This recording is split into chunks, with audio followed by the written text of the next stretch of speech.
저희는 지금 계속 이 에스겔서를 보고 있는데 이제 에스겔서 각 장과 각 절들을 구체적으로 보다 보니까 큰 틀에 있어서 에스겔서가 뭐를 말하는지 혹시 우리가 잘 파악하지 못할 것 같아요. 그래서 이맘때쯤 한번 좀 검토해 볼 필요가 있을 것 같습니다. 에스겔서는 1장부터 3장까지는 에스겔 선지자가 어떻게 해서 사명을 받는지 그 사명 받는 모습을 환상을 통해서 하나님께서 보여주십니다. 그리고 4장부터 24장까지는 이제 이 유다가 심판받는 내용에 대해서 얘기를 하는 거예요. 저희가 이 에스겔서가 하도 기니까 이번에는 우리가 23장부터 다 시작했거든요. 지난번에 23장 전까지 했으니까요. 그러니까 그때는 전부 다 이스라엘이 바로 유다 백성들이 심판받는 내용에 대해서 집중적으로 얘기를 했고, 그 다음에 이제 25장부터 32장까지는 우리가 7나라 심판받는 것을 우리가 봤습니다. 여러분 잘 아시다시피 그 7나라는 암몬, 모압, 에돔, 블레셋, 두로, 시돈, 애굽 이런 나라들이 되겠습니다. 이런 나라들이 사실은 애굽이 이 유다가 이 잘못되는 것을 보고서 굉장히 그걸 좋아하고 또 다른 사람이 잘못된 것을 보고 내가 무언가를 취할 것이라고 하는 이런 바람직하지 못한 생각을 가지고 있었을 때 하나님께서 그들을 전부 심판하신 것이죠. 자, 그리고 이제 33장부터 48장까지는 유다의 심판을 얘기하다가 갑자기 이제 유다의 회복을 말씀하시는데 이도 이럴 것이 우리가 이스라엘 역사를 잠깐 볼 필요가 있어요. 이 느부갓네살 왕, 이 블레셋의 이 느부갓네살 왕이 사실은 이제 이 유다를 침공을 3번 하거든요. 그러니까 주전입니다. 우리가 예수님 탄생하신 것을 기점으로 해서 주전, 주후로 나누니까 주전 605년에 1차 침공을 합니다. 근데 두 번째는 주전 597년. 그러니까 주전은 숫자가 짧을수록 근대 가까운 때로 오는 거예요. 그때 두 번째 침공을 해가지고 왕도 잡아가고 군사도 잡아가고 신하도 잡아가고 특별히 아주 용병 10,000명을 잡아가는데 그때 그 중에 에스겔도 붙잡혀가거든요. 주전 597년에 붙잡혀가서 586년에 11년 후에 이스라엘 바로 이 예루살렘이 함락이 되죠. 그래서 이제 이 땅에 이스라엘도 없어지고 유다도 없어지는 거예요.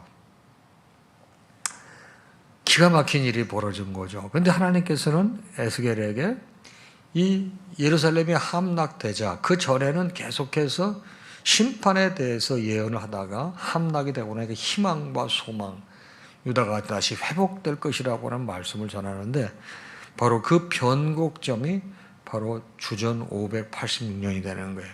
예루살렘이 느부갓네살의 3차 침공에 의해서 완전히 함락됐을 때 그때부터는 이제 하나님께서 에스겔의 입에다가 바로 뭡니까? 이 희망과 소망에 대한 말씀을 넣어주시는 거죠. 그래서 33장에 보게 되면 파수꾼에 대한 얘기가 나오는데 하나님께서 에스겔을 파수꾼으로 세우시는데 자, 파수꾼의 사명 중에 가장 중요한 게 뭐예요? 네가 나에게 받은 말씀을 전파하지 않게 되면 네가 해를 받고 내가 너에게 준 말씀을 네가 전파했는데 유다 백성들이 듣지 않게 되면 그들이 책임을 질 것이다. 이런 말씀을 주시는 거예요. 그리고서 이제 저희가 지금 보고 있는 이제 39장까지 나오는데 파수꾼 사명 끝나고 난 다음에 33장부터 36장까지는 4편의 설교를 주시는 거예요. 아마 지난주에 부목사님들을 통해서 여러분들 그 말씀을 받으셨을 텐데 4편의 설교가 뭐냐면 바로 첫 번째가 그릇된 신앙관에 대한 설교를 주시고 두 번째는 거짓 목자와 선한 목자가 어떻게 차이가 다른가 여기에 대한 설교를 주시고 그 다음에 에돔의 죄악이 무엇인지 설교를 주시고 그 다음에 이스라엘에게 회복과 구원에 대해서 말씀을 하십니다. 그리고서 여러분이 너무나 잘 아시는 에스겔서 그러면 대부분 이 마른 뼈가 이렇게 살이 붙는 그것만 기억하실 거예요. 37장. 그래서 에스겔 골짜기에 환상을 보시는데 마른 뼈에 소생 환상 이 마른 뼈가 살아나는 걸 환상을 보게 되는 것이고 그 다음에 두막대기 연합 비유를 보게 됩니다. 그리고 이제 38장, 39장 저희가 이제 어제 그제 그리고 오늘 보게 될 오늘 제가 이제 마지막 보게 될 곡과 이 마곡의 심판에 대한 얘기 나와요. 자, 근데 곡과 마곡이 좀 중요해요. 이 곡과 마곡이 뭐냐? 사람들이 잘 모르는데 이 곡과 마곡의 기사는 에스겔서 38장, 오늘 저희가 보게 될 에스겔서 38장에 나오고 요한계시록 20장에 나옵니다. 그래서 이 종말론을 얘기할 때는 곡과 마곡을 잘 이해를 해야 돼요. 근데 대부분 이걸 잘 이해를 못합니다. 자, 전자는 그러니까 에스겔서 38장에 나오는 곡과 마곡 기사는 바로 종말의 마지막 때 이스라엘을 최종적으로 공격하다가 하나님의 진노를 받게 되는, 하나님의 진노의 심판을 받게 되는 북방의 거대한 연합국을 말하는 거예요.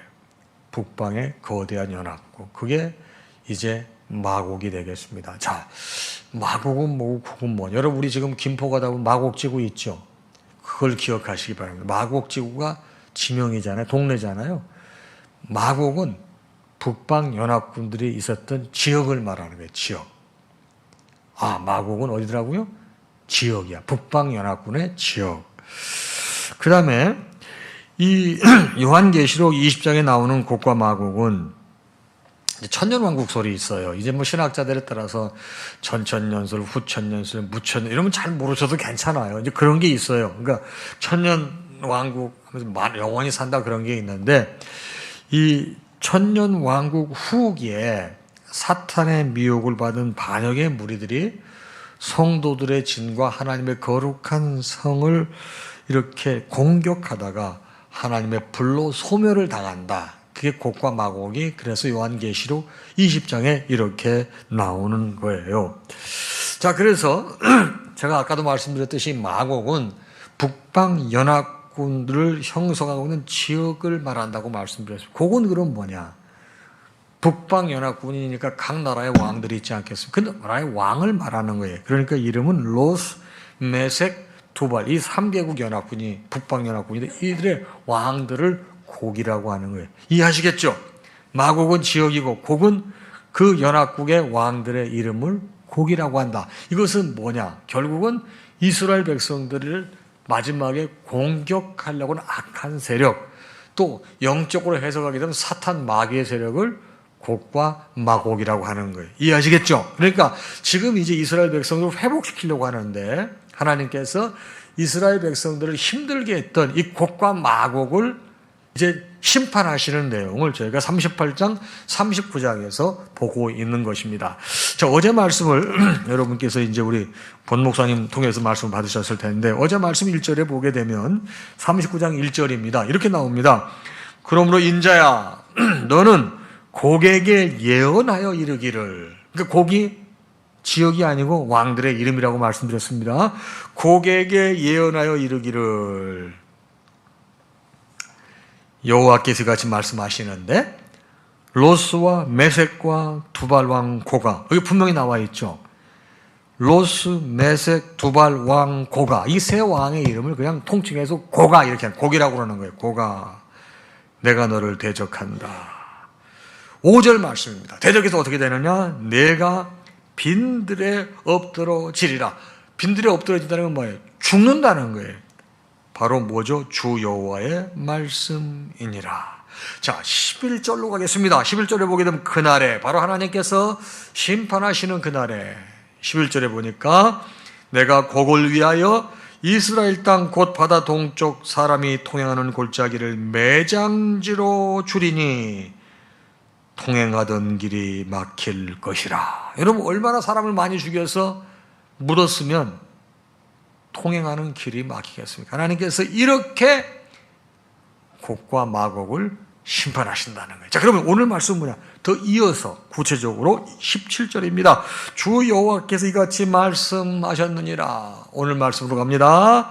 인자야, 인자 누구죠? 에스겔이에요. 에스겔아, 너는 각종 새와 들의 각종 짐승에게 말하라. 여러분, 프란시스가 성자잖아요. 여러분, 프란시스가 새들하고 얘기했던 거 여러분 아세요? 근데 이 말씀 봐요. 에스겔도 우리하고 똑같은 성경을 가진 사람인데 하나님께서 에스겔에게 누구하고 얘기하라고 말씀하시는 거예요. 보세요. 인자에 너는 각종 새와 들의 각종 짐승에게 이르기를 말하는 거예요. 뭐라고요? 너희는 모여오라.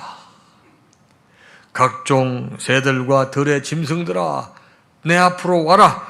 내가 너희를 위하여 큰 잔치를 베풀 것이라 하면서 곡과 마곡의 용사들, 이 모든 시신들을 먹게 하겠다는 거예요. 들짐승들이, 새들이 이 시신들을 다 먹는 거예요. 여러분, 티베트에서는 장례 문화가 어떤지 여러분 아시죠? 여러분, 티베트에서 장례 문화는 시신을 우리처럼 화장을 하거나 매장을 하지 않습니다. 어떻게 하죠? 들에 돌들이 많이 있어요. 그 위에 시신을 몰려놓으면 독수리들이 와서 그 시신을 뜯어먹잖아요.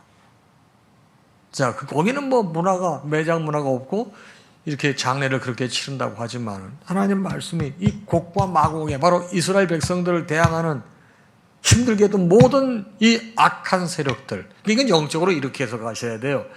자, 우리가 선민이에요. 영적으로. 바로 우리를 힘들게 하고 우리를 고통스럽게 했던 악한 세력, 사탄 마귀가 되지 않겠습니까? 하나님께서 그들을 결국 심판하시겠다는 거예요. 그런데 여러분, 우리가 이제 여기 말씀 보게 되면 여러분, 왜 이제 이 이스라엘 백성들이 어려움을 겪었는 가 나오잖아요. 자, 보세요. 심판하는데 이제 이 22절을 보십시오.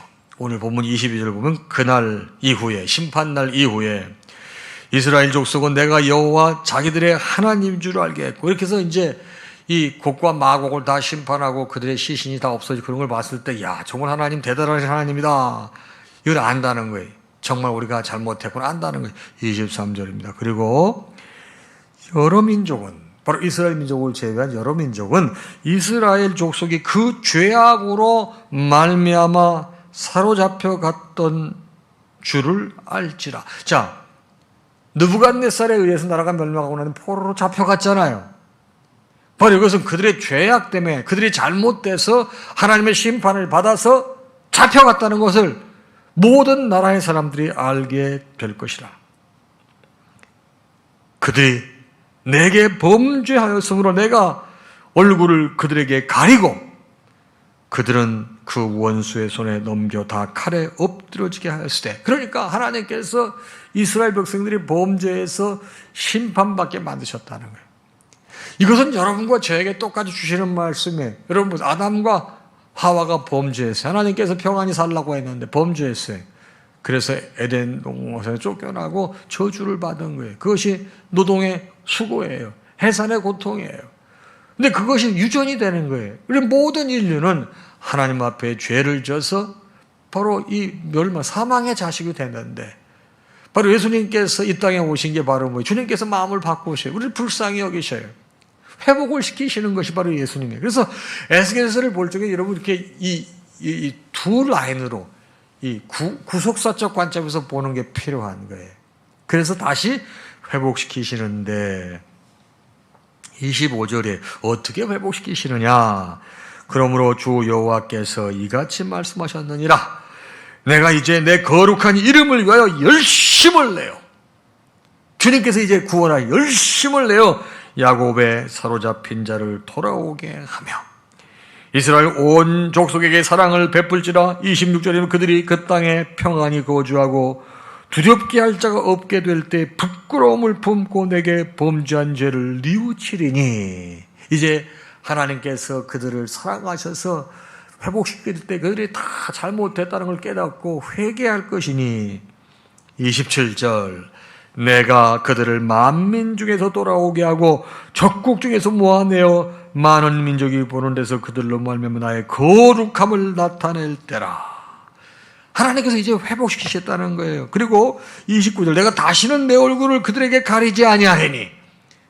29절 말, 그러니까 하나님께서 이제 그들과 함께 하시겠다는 거예요. 바로 이는 내가 내 영을 이스라엘 족속에게 쏟았음이라 주 여호와의 말씀이니라. 이렇게 해서 회복을 시키신다는 거예요.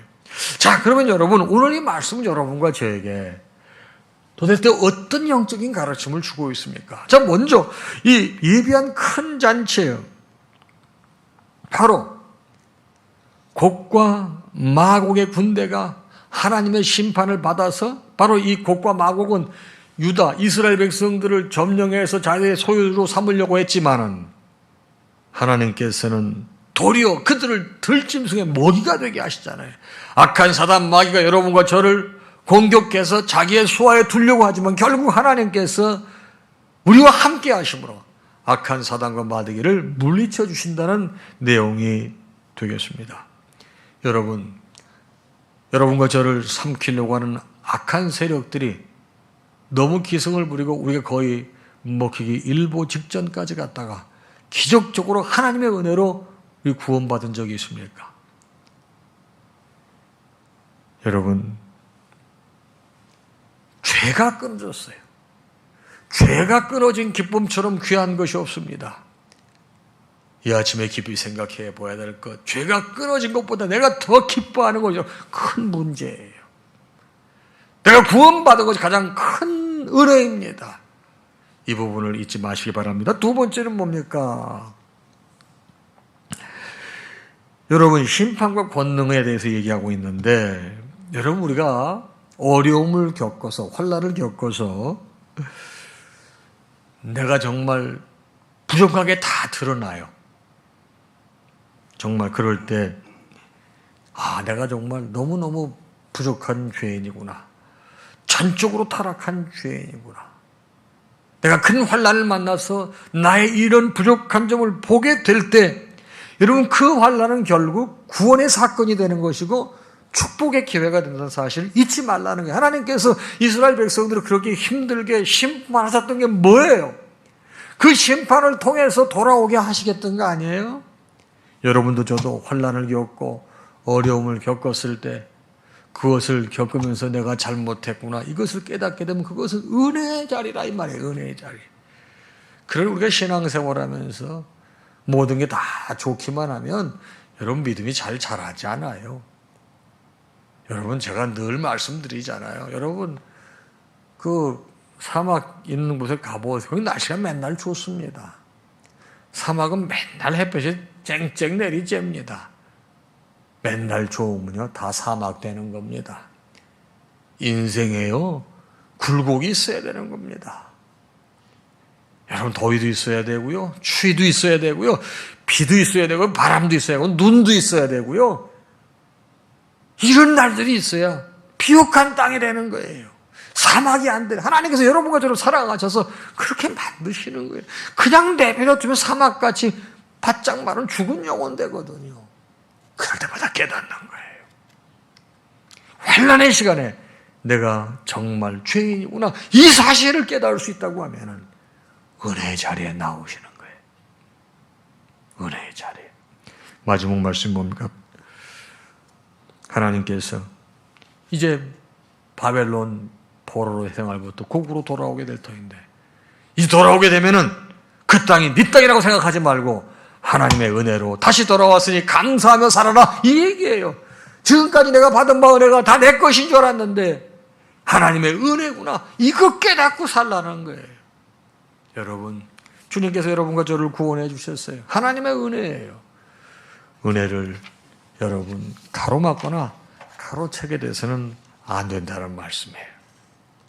여러분, 은혜를 인정할 때 그 은혜가 배가가 됩니다. 감사의 영이 떠나지 않는 여러분 되시기를 주님의 이름으로 축복합니다.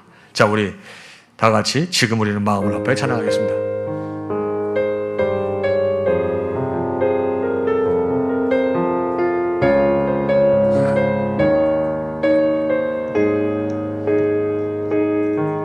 지금 우리는 마음을 합하여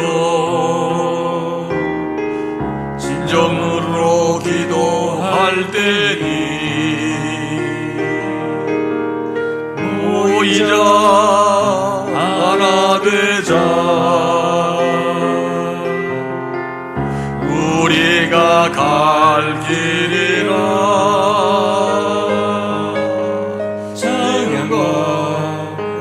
마음과 정성을 다해 기도와 주님께서 기도하신 것처럼 말씀 속에 권능으로 임하시니 사랑으로 하나 되자. 우리의 마음 모두 다해 주님을 찬양하자.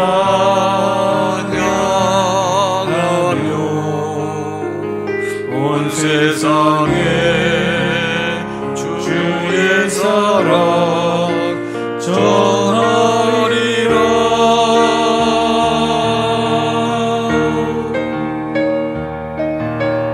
일어나 새벽을 깨우리라. 지금 너희가 기도할 때이니 일어나 새벽을 깨우리라. 내가 너희와 함께 하리라. 우리 주님 예수 그리스도의 크신 은혜와 하나님 아버지의 무한하신 사랑하심과 성령님의 감동, 감화, 교통, 역사, 충만하심이 이 아침에 주신 말씀을 받고 세상을 향해 나아가는 사랑하는 당신의 모든 자녀와 그 가정 위에 이제로부터 영원토록 함께 있을지어다. 아멘.